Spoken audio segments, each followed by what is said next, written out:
Amis du connard du catch, salut, c'est votre ami le connard du catch. Et aujourd'hui, on va faire la review de WWE.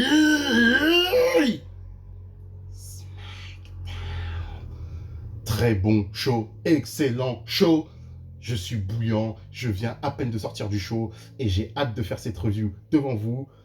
Et dans un premier temps, encore une fois, je me le répète, abonnez-vous, faites des likes, commentez, partagez où vous voulez, sur Messenger, sur Facebook, sur Twitter, sur Twitch, sur Instagram, partout. Faites venir tous ceux qui ont la passion du catch en vous vers le connard du catch pour qu'on discute tranquillement, librement, qu'on débatte de catch, qu'on aime notre passion, qu'on aime la vivre. Et franchement, SmackDown nous fait vibrer chaque semaine. Chaque semaine, SmackDown nous fait vibrer. Et la semaine prochaine, ce sera encore meilleur. Oh là là là là. On vient en plus de sortir en début de semaine de deux shows vraiment mauvais, que ce soit de la part de Raw et de la part de NXT. Et SmackDown est notre bouffée d'air frais. SmackDown is the A-Show. Et on va commencer tout de suite avec le premier match de la soirée, les Usos contre The Street Motherfucking Profits. Quel kick-off, quel kick-off, quel kick-off. Ça a commencé à 100 à l'heure. 100 à l'heure. Bon, déjà, les Usos, ils ont pris le mic. Ils ont pris le mic en disant qu'il faut respecter the head of the table, la bloodline, nanani nanana. On est les numéros 1 et tout. Les Street Profits aussi sont venus. Pam, pam.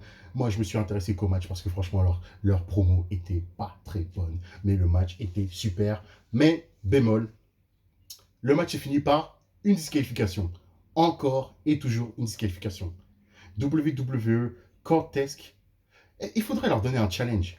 Est-ce que vous réussirez pendant un an à ne pas booker des matchs avec des DQ? À la AEW, la DQ n'existe pas.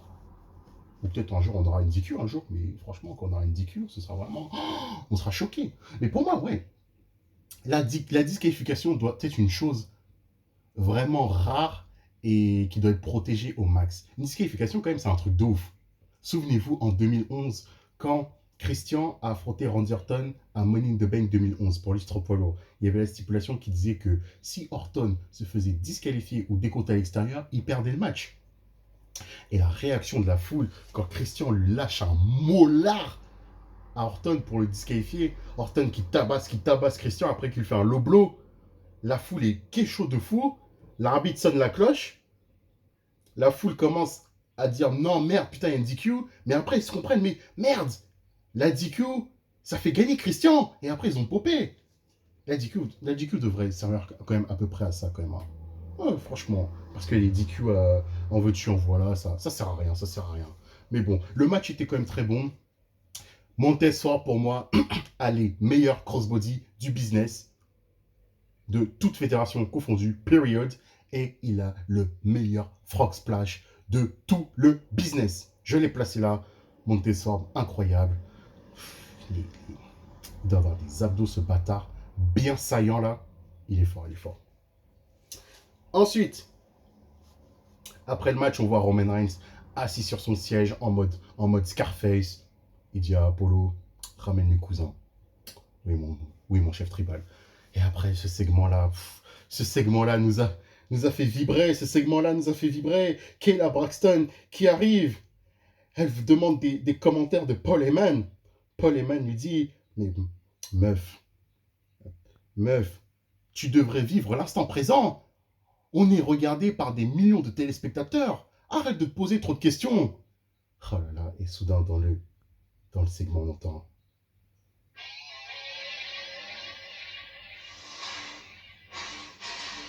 Oh là là là là là là là. Est-ce que vous aussi vous avez vibré? Est-ce que vous aussi vous avez été excité? Vous avez eu des papillons dans le ventre? Quand le portable de Paul Heyman a sonné, il y a la musique de Brock Lesnar. Paul Heyman gêné devant Kayla Braxton, il veut pas répondre. Brock Lesnar, il appelle une deuxième fois. Et là, il répond. Putain, mais SmackDown nous offre des choses, mais incroyables. Franchement, incroyable. Et j'ai hâte d'avoir la suite. Mais j'espère qu'il n'y aura pas Roman Reigns contre Brock Lesnar au WWE, Pay-Per-View, Crown Jewel en Arabie Saoudite. J'espère qu'ils le protégeront pour les Survivor Series, pour nous, les puristes, pas pour les casuals et le prince Ben Salama. Mettez-leur Goldberg, Bobby Lashley. On sait que Goldberg va battre Bobby Lashley et Bobby Lashley va récupérer sa ceinture au Survivor Series. Donc, allez-y. Mais gardez-nous Brock Lesnar, Roman Reigns aux États-Unis. Même si on en a soufflé pas mal, mais là, vu comment la storyline c'est bien dessiné cette fois-ci pour pour builder le match entre Brock Lesnar et Roman Reigns, mettez-le au Survivor Series. Ensuite, le segment suivant aussi était bouillant. Becky Lynch qui arrive et qui demande à la foule, mais j'ai même pas reçu mes You Deserve It. Et la foule comme des cons, You deserve it. You deserve it. Ma théorie, en regardant ce segment et en revoyant le segment la semaine dernière, j'ai pensé plusieurs fois, parce que j'étais comme vous, quand je lisais les dirt sheets en disant, ouais, ils veulent construire Becky Lynch comme une top heel à la WWE, et c'est Becky Lynch qui l'a demandé. Mais est-ce que vous ne pensez pas que, de toute façon, est-ce que vous ne pensez pas que Becky Lynch, quand elle a proposé cette idée, la WWE s'est pas mis en tête de construire Becky Lynch un peu comme Conor McGregor à l'UFC? Parce que déjà, la semaine dernière, il y a déjà une petite subtilité. Quand Becky Lynch dit ouais, je voudrais m'excuser pour absolument rien du tout. Mais ça, c'est Conor McGregor quand il a battu Eddie Alvarez au Madison Square Garden à l'UFC au mois de novembre 2016, si je ne me trompe pas, quand il avait gagné les 2 ceintures. Cette légendaire promo. Becky Lynch, je sens qu'elle veut se rapprocher de Conor McGregor en termes de promo, de trash talking. Et je pense que la WWE a ça en tête aussi. Et comme, de toute façon, Conor McGregor à l'UFC est un top heel, mais il est quand même tiré. Donc je pense que, de toute façon, même si Becky Lynch sera une top heel, elle sera quand même tirée. Et s'ils la construisent comme ça et qu'elle démolit tout le monde, et bah, ça nous ouvrirait une porte, mais un boulevard, une piscine, une marée, une Moïse pour un retour de Ronda Rousey d'ici un an et demi, si Becky Lynch écrase tout le monde. Et que si Ronda Rousey veut revenir, et que bam, là on fait le méga match entre Ronda Rousey, qui est construit un peu à la Conor McGregor, et. Becky Lynch, pardon, qui est construit un peu comme la Conor McGregor, et Ronda Rousey comme, voilà, la super badass et la super woman. Donc voilà, première théorie. Ouais, après, Becky Lynch a dit que bah, il faudrait que les gens soient contents. Hein. J'ai sauvé le match. Hein. Parce que quand à la dernière minute, on apprend que Sasha Banks ne va pas se pointer, bah, heureusement que je suis venu. Hein. Bah oui, elle a raison, Becky. Franchement, elle a raison. Elle a raison. Franchement, elle a raison. Elle a répondu aux haters. Elle nous a répondu à nous. Et ensuite, Bianca Belair qui arrive. Bon, déjà, petit bémol.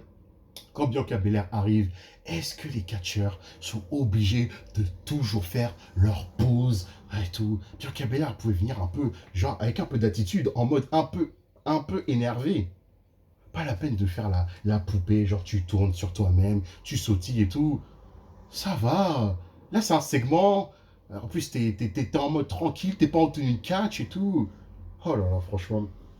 Ah, moi j'aime bien les détails quand même, j'aime bien les détails. C'est pour ça qu'à chaque fois, quand Chris Jericho nous tapait des promos, c'est ça que je kiffais avec Chris Jericho, c'est que Chris Jericho, quand il avait une promo, il venait toujours en civil. Il venait en costume 4 pièces. Moi, ça m'horripile à chaque fois quand les catcheurs ils venaient y faire une promo, même s'ils n'avaient pas à se battre, mais ils venaient en tenue de catcheur. Les gars, come on. C'est bon, chill. Voilà. Euh, Bianca Belair qui dit qu'elle a toujours pas digéré la défaite en 26 secondes. Et là, elle nous a fait une promo, Bianca Belair. Là, c'était du rap. C'était du rap. Bon, même si ça va pas trop rimer en français, mais en anglais, ça rimait. Quand elle a dit, je suis la plus forte. Tu sais pourquoi je suis la plus forte? Parce que j'ai battu 3 personnes la semaine dernière dans un four-way. Tu sais pourquoi je suis la plus dure? Oh là là là là, putain. Elle dit quoi? Je suis la plus dure. Non, je suis la plus rapide déjà mondiale. Je suis la plus rapide parce que là, je suis devenu une étoile montante. Je suis devenu une plus grande étoile montante. je suis la plus dure parce que voilà, je suis la plus dure parce que je vais rebondir et je vais te battre. Et après, quand je vais te battre, on va me reconnaître comme la plus grande. Il suffisait juste qu'elle drop de mic là. Mais elle nous a tapé une de ses promos. Après, elle a dit bon, comme Roman Reigns, peut-être tu pourrais faire comme Roman ce soir. Roman Reigns défend son titre là ce soir à SmackDown. Pourquoi tu défendrais pas ton titre contre moi là ce soir, maintenant, à Jacksonville, Florida? Et Becky, nah, drop the mic et elle se barre. Ouf. Putain, mais ce SmackDown-là, il a commencé à 2000 à l'heure. Franchement, c'est pour ça que je suis excité comme un enfant. C'est pour ça que quand on a des bons shows, il faut le dire, il faut s'exciter quand même. Mais bon, ça doit être la normalité, mais quand même.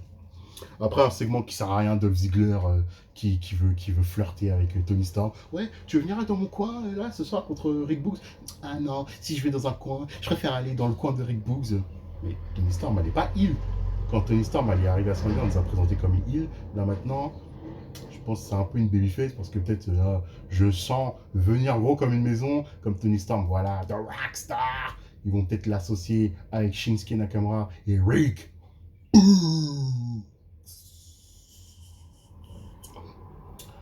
Pour voilà, un trio de rockstar. Et en plus, quand Pat McAfee va revenir, ça va être la folie. Et en parlant de Rick Boogs, il a battu Dolph Ziggler en à peine 4 minutes. Rien à dire. Voilà. Ensuite, retour en coulisses, Becky Lynch qui marche. Sonya Deville et Adam Pearce arrivent au calme. Becky, pourquoi t'as refusé le challenge de Bianca Belair quand le man sera prêt? Tout simplement. Becky Lynch, je sais, a des punchlines là en ce moment. Et eux, c'est chochotte. D'habitude, à chaque fois, ils disent non, tu vas défendre ton titre ce soir. Là, ils font quoi? Bon, écoute, on sait que parce que Becky Lynch, elle n'est pas prête, mais bon, c'est dans le scénario. Là, Adam Pearce se dit bon, écoute, ok, bah, mais par contre, tu vas défendre ton titre à Extreme Rules. Et Becky Lynch se barre, un peu en mode, en mode un peu frustré. Meuf, t'as encore 3 semaines devant toi pour te préparer. C'est mieux pour toi, c'est bien pour toi. Donc voilà. Ensuite, Cesaro contre Seth freaking Rollins. Alors, dès que j'ai vu que le match est annoncé, j'ai fait merde. Encore. Pourquoi? Pourquoi ils n'ont pas mis Seth Rollins contre un jobber? Parce que limite, là, Cesaro a jobé pour Seth Rollins. Seth Rollins, là, là. Est-ce que vous avez vu la veste de Seth Rollins aujourd'hui? Mais la veste en fourrure, le fourrure noire qui l'entourait là, la veste blanche fourrure noire. Mais Seth Rollins, il est tellement stylé. Déjà avant son match, il est interviewé par Kayla Braxton qui dit, Seth Rollins, il dit, écoute Kayla, ça fait des semaines que j'ai revu une centaine de fois mon match contre Edge pour comprendre ce qui s'est passé et tout. Seth Rollins, je l'avais prévenu. This is not over yet for Seth freaking Rollins. Et on l'a vu là, tout à l'heure. Quand Cesaro a affronté Seth Rollins a balancé une chaise à Cesaro, encore disqualification. Coup de chaise. Ensuite, hommage à Young Buck. Les vrais puristes le savent. Stomp. Il prend une chaise, il veut le faire un concerto, mais avant le concerto, il disait ouais, Edge, t'es où, Edge, t'es où? Et là, au moment où il allait faire concerto, you think you know me, Edge qui arrive avec une chaise, et on comprend direct, this is not over yet. Seth Rollins contre Edge qui va être annoncé plus tard dans la soirée pour la semaine prochaine dans le WWE Super live from Madison Square Garden. Espérons que le show aura bien lieu au Garden parce que vous savez ce qui se passe à New York avec les inondations. Pour petite pensée aux New-Yorkais. Donc voilà. Ensuite, là, ce segment-ci était trop bien. Paul Heyman qui arrive. Toujours. Paul Heyman, Paul Heyman, quand il fait son rôle de mec gêné qui a peur de parler avec Roman, c'est comme quand tu veux parler avec ton patron au taf, que t'as un peu des a priori. Là, Paul Heyman, il vient, il dit mon chef tribal, j'ai une mauvaise nouvelle. Il n'y a jamais une mauvaise nouvelle quand Roman il dit. La mauvaise nouvelle, c'est que Brock Lesnar sera là la semaine prochaine à SmackDown. Et Roman Reigns, tu me demandes, mais comment tu sais ça, Paul? Mon chef, écoutez, Brock Lesnar vient de m'appeler tout à l'heure. C'est la première fois qu'il m'appelle sur mon téléphone. C'est la première fois qu'il m'appelle sur mon téléphone. Il a balancé une punchline marrante à Roman Reigns qui a dit. Donc ça veut dire que Brock, il regarde le show à la télé là, dans son canapé. Ah putain. Après, Paul, il s'est cramé tout seul quand il dit ah, mon chef tribal, je crois qu'il est au Minnesota et tout. Et après, Roman Reigns, il dit non, mais comment tu sais qu'il est pas là ce soir? Oh là là là là, putain, putain, c'est excitant, c'est ouf, c'est excitant. Oh là là. Ensuite, Edge, en interview avec Kayla Braxton. Edge, toujours aussi intense dans ses interviews. Quand il dit à Seth Rollins, écoute, Seth Rollins nous a toujours dit qu'on était pareil, lui et moi. Et de toute façon comme je l'ai battu au SummerSlam, Seth Rollins veut encore sa revanche. Et moi, si j'étais à sa place, j'aurais fait la même. Moi aussi, j'aurais voulu me venger, j'aurais dit que c'est pas terminé. Donc, je te challenge la semaine prochaine à Super SmackDown, live from Madison Square Garden, Edge versus Seth freaking Rollins 2. C'est signé et ça a été annoncé. Ensuite, le segment Baron Corbin. Ah, mais déjà, attendez. Rewind, pardon. Souvenez-vous quand Paul Heyman, il parlait avec Kayla Braxton. À un moment, Paul Heyman, il est à côté d'un nettoyeur, d'un homme de ménage. Il dit, ouais, tu peux pas nettoyer ailleurs? Et en fait, le mec derrière la casquette, c'était Biggie. Biggie en mode Joker, qui rigole. Mais quand Biggie rigole, putain, il me fait tellement penser au Joker. Et après, quand il brandit la mallette pour dire, mon gars, t'es pas prêt, t'es pas prêt. Mais bon, vous connaissez ma position sur Biggie. Je trouve qu'il est un peu construit comme un clown. Il faudrait quand même bien le builder pour qu'il réussisse quand même son cash-in. Et je préfère qu'il le cash-in à Monday Night Raw, de préférence. Le segment Baron Corbin, pour revenir là, ensuite là, au show présent, le segment Baron Corbin, Logan Paul et Kevin Owens était très drôle, était bien divertissant et tout. Est-ce qu'on se rapproche pas vers un Logan Paul contre Kevin Owens à WrestleMania Dallas? Stunner sur Logan Paul à WrestleMania. De nouveaux segments avec Logan Paul. On sème les graines. Ou peut-être un match par équipe Baron Corbin et Logan Paul contre Kevin Owens et point d'interrogation. On fait les théories chez nous. Truc qui sert à rien, Carmela. Attention please, WWE Universe, the most beautiful WWE superstar of all time. Carmela qui fait des pauses. Il y a Liv Morgan à côté. Seriously. Allez, next. Ensuite, Sami Zayn contre Dominique Mysterio. RAS. Releva kick, 1, 2, 3. Défaite de Dominique Mysterio. Victoire de Sami Zayn. Voilà, rien à dire. Naomi qui veut encore tapiner auprès de Sonya Deville. Sonya Deville qui lui fait des stops. Donc voilà. Et après, avant le main event, on nous a annoncé ce qui allait se passer à Super SmackDown. Signature en contrat de Becky Lynch. Brock Lesnar qui arrive à Super SmackDown la semaine prochaine. Edge contre Seth Rollins 2 à Super SmackDown. Ça va être incroyable. Et là, ce qui a été encore plus incroyable, Finn Balor contre le chef tribal, the tribal chief, the head of the table, acknowledge him, Roman Reigns. Mais déjà, Seth Rollins, quand il arrive, il s'est fait boulder par des Usos. Les Usos qui l'ont bien tabassé, qui ont pris un escalier en argent, coup d'escalier en argent dans le ventre, coup d'escalier en argent dans le ventre. Ils allaient en terminer avec le splash, les Street Profits qui arrivent, qui chassent les Usos. Et là, ensuite... Mais les entrées de Roman sont tellement stylées. Roman Reigns qui arrive. Le gars, il est tellement confiant en plus. Et là, il est encore plus confiant là. Il avait une carcasse sur le ring devant lui. Il avait une carcasse. Il arrive, il prend la ceinture, il a brandi. Pendant que l'autre là, il est en train d'agoniser sur la ring. Et il l'a boudé. Il l'a boudé. À un moment, ce Finn Balor, il lui fait un coup de grâce, le tombé, 1, 2, dégagement en low blow, old school Roman Reigns, maintenant ça va devenir sa marque de fabrique.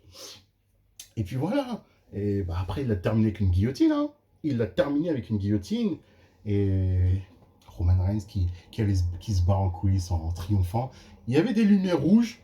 Moi, je pense que cette subtilité, ça correspond à Brock Lesnar. Donc Brock Lesnar fait des mind games. Depuis quand? À voir. Donc voilà. Voilà. Excellent show. À voir absolument. Allez le voir ce soir sur AB1 aux commentaires Christophe Ajus, The Goat, Philippe Chiro, ou vous pouvez le voir comme vous voulez sur internet, mais de préférence, regardez-le en VF. Et puis voilà, ça mange pas de pain. Et après, regardez la review du connard du catch, faites la tournée, puis le catch est beau. Et là, demain, on a All Out, le pay-per-view, un des pay-per-view les plus anticipés de la semaine. Voilà, avant de terminer cette vidéo, une pensée pour l'ancienne superstar de la TNA, Daphné, qui nous a quittés ce vendredi. Rest in peace, Daphné. On pense à toi. Et bah, quand tu entends ce genre de news, bah, tu dis que la vie est courte et il faut profiter de la vie, les gars. Il faut profiter de la vie encore plus. Et puis voilà. Force. Et j'espère qu'on n'aura pas de mauvaises nouvelles dans les semaines qui suivent. Mais bon, je pense que j'en ai bien peur que si. Voilà, c'était le connard du catch, c'était la review de SmackDown. Allez, à plus pour de prochaines aventures et de prochaines vidéos encore plus folles et encore plus connards. Salut!